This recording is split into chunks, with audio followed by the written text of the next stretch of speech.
Hello everyone. Today we will study class 10th subject science chemistry chapter number 3 metals and non-metals, and the topic we are going to read today in this chapter are names. First, chemical property of metals, which is reaction of metals with oxygen. इससे पहले की video part 1 part 2 में मैं इस chapter के 3 topic करवा चुकी हूँ। Classification of element, physical property of metals and non metals with difference. Third है definition of metals, non metals and metalloids. अगर आप उनको देखना चाहते हैं तो मैं उनका लिंक डिस्क्रिप्शन बॉक्स में डाल दूंगी, आप उन्हें देख सकते हैं। आज हम मेटल की फर्स्ट केमिकल प्रॉपर्टी पढ़ेंगे, reaction of metal with oxygen. चलिए देखते हैं कि मेटल जब ऑक्सीजन के साथ रिएक्ट करता है तो क्या होता है। मेटल्स ऑक्सीजन के साथ रिएक्शन करके मेटल ऑक्साइड्स बनाएंगे। डिफरेंट मेटल्स ऑक्सीजन के साथ रिएक्ट करके डिफरेंट मेटल ऑक्साइड्स बनाएंगे। दो या दो से अधिक जब अलग अलग चीज़ों को हम जोड़ते हैं तो उनको कहते हैं रिएक्टेंट्स, और उन दोनों चीज़ों से मिलकर जो नई चीज़ बनती है उन्हें कहते हैं प्रोडक्ट। अब आपके माइंड में एक क्वेश्चन चल रहा होगा कि how do metal combine with oxygen. Metal oxygen के साथ कैसे कंबाइन होते हैं। इसका आंसर मैं आपको एक रफ पेज पे दूंगी, बिकॉज मैंने यहाँ पे आपके लिए नोट्स बना रखे हैं। तो चलिए इसका आंसर देखते हैं। आप सभी को शायद पता होगा कि सारे मेटल्स इलेक्ट्रॉन्स को लूज करते हैं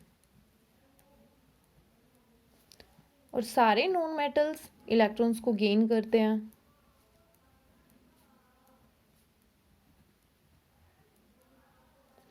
मेटल्स इलेक्ट्रॉन्स को लूज करके अपने ऊपर पॉजिटिव आयंस बनाते हैं और नॉन मेटल इलेक्ट्रॉन्स को गेन करके अपने ऊपर नेगेटिव आयंस बनाते हैं। अब यहाँ से भी एक क्वेश्चन बनता है कि नॉन मेटल्स इलेक्ट्रॉन को गेन क्यों करते हैं और मेटल्स इलेक्ट्रॉन्स को लूज क्यों करते हैं। इसका रीज़न है for completion of stability and attain the noble gas configuration. फिर से बताती हूँ, for completion of stability and attain the nearest noble gas configuration.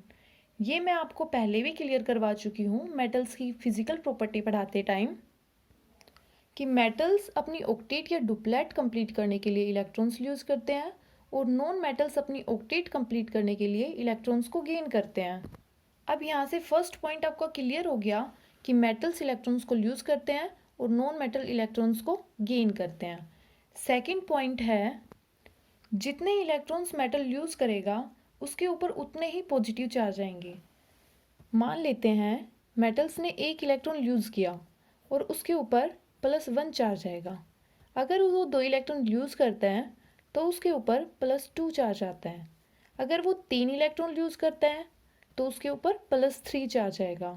इसी तरह नॉन मेटल के केस में भी नॉन मेटल जितने इलेक्ट्रॉन्स को गेन करेगा उसके ऊपर उतने ही नेगेटिव चार्ज आएंगे। अगर वो एक इलेक्ट्रॉन यूज गेन करेगा तो उसके ऊपर -1 चार्ज आएगा। अगर वो 2 इलेक्ट्रॉन को गेन करेगा तो उसके ऊपर -2 चार्ज आएगा। एक बार फिर से बता देती हूँ कि मेटल्स इलेक्ट्रॉन्स को यूज इसलिए करते हैं ताकि उनकी ऑक्टेट कंप्लीट हो जाए और वो स्टेबल हो जाए, और नॉन मेटल्स भी इलेक्ट्रॉन्स को गेन इसलिए करते हैं कि नॉन मेटल्स की ऑक्टेट कंप्लीट हो जाए और वो स्टेबल हो जाए। चलिए अब देखते हैं मेटल की रिएक्शन ऑक्सीजन के साथ। मैं यहाँ पे एक एग्जाम्पल ले रही हूँ मैग्नीशियम का, और उसकी रिएक्शन करवाऊंगी ऑक्सीजन के साथ। तो हमें मिलेगा मैग्नीशियम ऑक्साइड। अब यहाँ से क्या आपको पता है कि मैग्नीशियम की वैलेंसी क्या होती है? अगर पता है तो बहुत अच्छी बात है, और अगर नहीं पता तो मैं यहाँ पे आपको हर छोटी छोटी चीज़ें क्लियर करवाऊंगी, हर छोटे छोटे पॉइंट्स क्लियर करवाऊंगी। अब मैं आपको बताऊंगी कि किसी मेटल्स की या नॉन मेटल्स की वैलेंसी कैसे पता करते हैं। हम पहले मैग्नीशियम की वैलेंसी पता कर लेते हैं। उसकी वैलेंसी पता करने के लिए आपको इसका एटॉमिक नंबर लर्न होना चाहिए। मैग्नीशियम का एटॉमिक नंबर है 12। अब इसकी इलेक्ट्रॉनिक कॉन्फ़िगरेशन लिखेंगे। इलेक्ट्रॉनिक कॉन्फ़िगरेशन को मैंने ई से डिनोट किया है। अब इसके शेल्स लिख लेती हूँ। के शेल में 2 इलेक्ट्रॉन्स, एल शेल में 8 इलेक्ट्रॉन्स, एम शेल में 2 इलेक्ट्रॉन्स। अब इसकी लास्ट शेल हो गई एम शेल्स, इसके अंदर 2 इलेक्ट्रॉन्स हैं। मैग्नीशियम की वैलेंसी वो होती है कि वो अपनी ऑक्टेट कंप्लीट करने के लिए कितने इलेक्ट्रॉन्स को लूज़ कर रहा है, वही उसकी मैग्नीशियम की वैलेंसी होती है। अब यहाँ पे देखिए, मैग्नीशियम के लास्ट शेल में 2 इलेक्ट्रॉन्स हैं और इसको अपनी ऑक्टेट कंप्लीट करने के लिए 6 इलेक्ट्रॉन्स की ज़रूरत है, जो इसके पास नहीं है। और इसके अंदर इतनी कैपेसिटी भी नहीं है कि ये किसी और से 6 इलेक्ट्रॉन्स ले सके और अपनी ऑक्टेट कंप्लीट कर सके। इसलिए ये अपनी ऑक्टेट कंप्लीट करने के लिए इन 2 इलेक्ट्रॉन्स को ही लूज़ कर देता है, अपने इस शेल्स को खाली कर देता है और इसकी लास्ट शेल हो जाती है एल शेल, जिसमें 8 इलेक्ट्रॉन है और इसके पास ऑक्टेट कंप्लीट हो जाती है। अब आपको पता चल गया कि मैग्नीशियम की जो वैलेंसी है वो +2 है, क्योंकि यहाँ पे ये अपनी ऑक्टेट कंप्लीट करने के लिए 2 इलेक्ट्रॉन्स को लूज़ कर रहा है, वही इसकी वैलेंसी होती है। मैंने यहाँ पे ऊपर भी बताया था आपको कि मेटल्स जितने इलेक्ट्रॉन्स को लूज़ करता है उसके ऊपर उतने ही प्लस चार्ज आ जाते हैं। तो मैग्नीशियम ने यहाँ पे 2 इलेक्ट्रॉन्स को लूज़ किया तो इसके ऊपर +2 चार्ज आ गए। इसी तरह ऑक्सीजन की वैलेंसी पता करेंगे। आपको पता है कि ऑक्सीजन एक नॉन मेटल है और इसकी भी हम वैलेंसी ऐसे ही पता कर सकते हैं। ऑक्सीजन का एटॉमिक नंबर 8 है। इसकी इलेक्ट्रॉनिक कॉन्फ़िगरेशन लिखेंगे।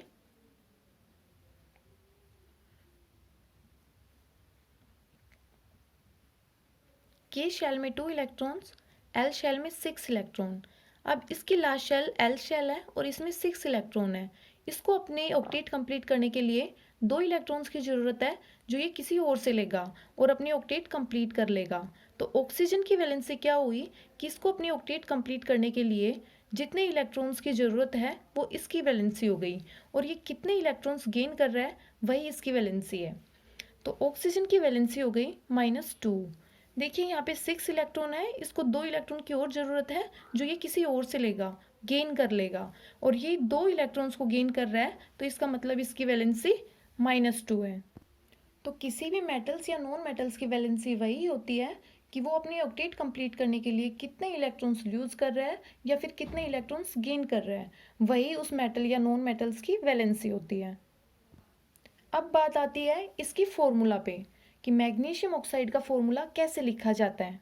तो इसका फॉर्मूला इसकी वैलेंसी पर ही डिपेंड करता है। जब मैग्नीशियम की वैलेंसी +2 है और ऑक्सीजन की वैलेंसी -2 है, तो ये आपस में न्यूट्रलाइज हो जाती हैं, और जिस वजह से इसका फॉर्मूला है मैग्नीशियम ऑक्साइड। मैं आपको एक और एग्जांपल लिख के बताती हूँ और उसमें फॉर्मूला कैसे लिखा जाता है वो भी बताती हूँ।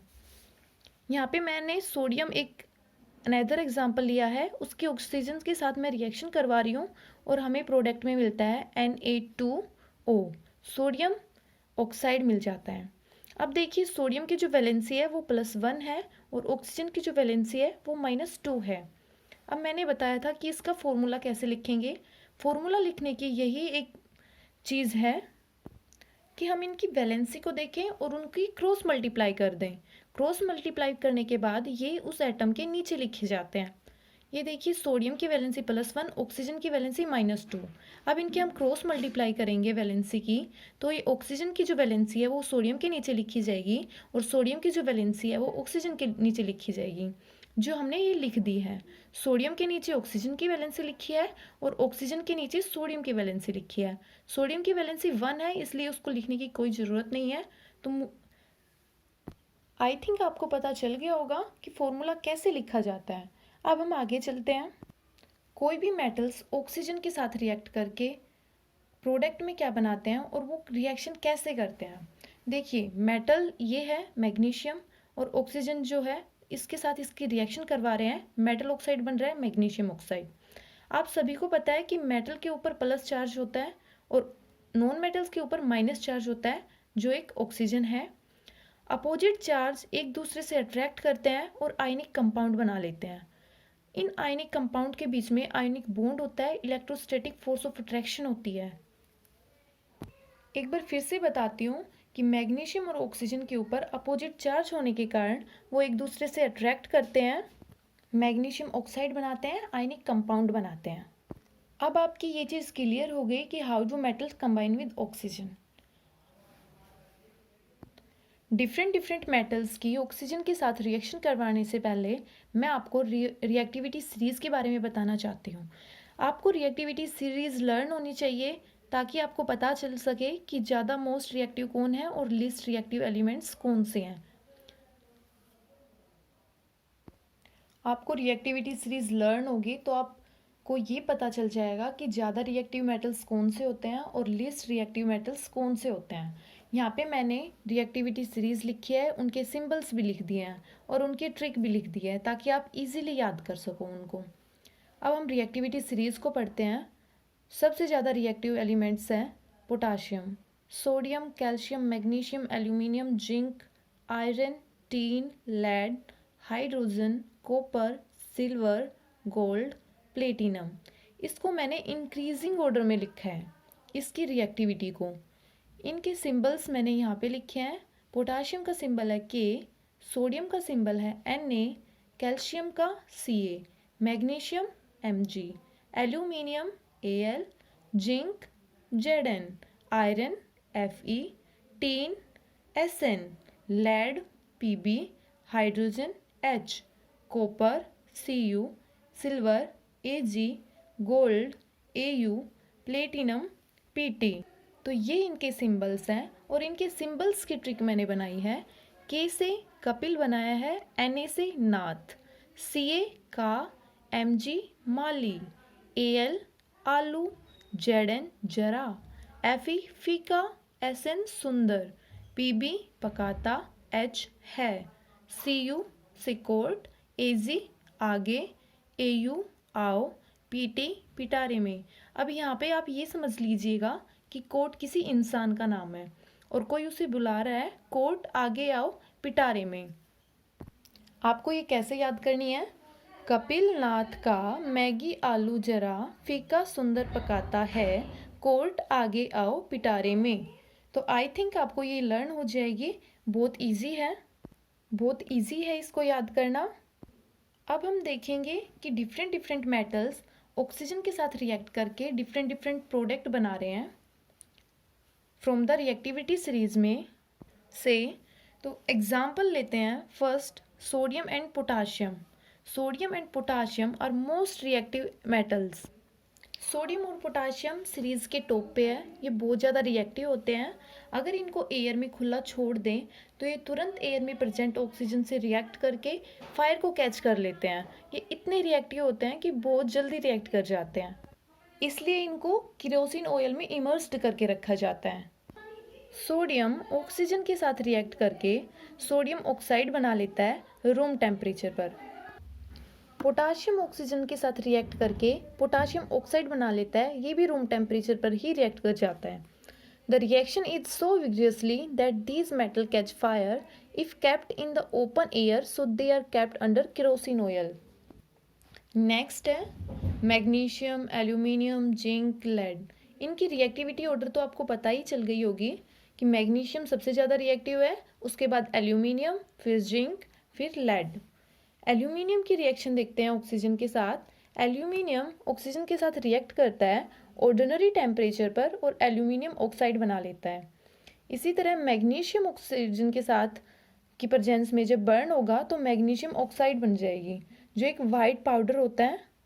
और जब मैग्नीशियम को बर्न करते हैं ऑक्सीजन की प्रेजेंस में तो वाइट डार्जलिंग लाइट प्रोड्यूस होती है, मैग्नीशियम ऑक्साइड बना देती है।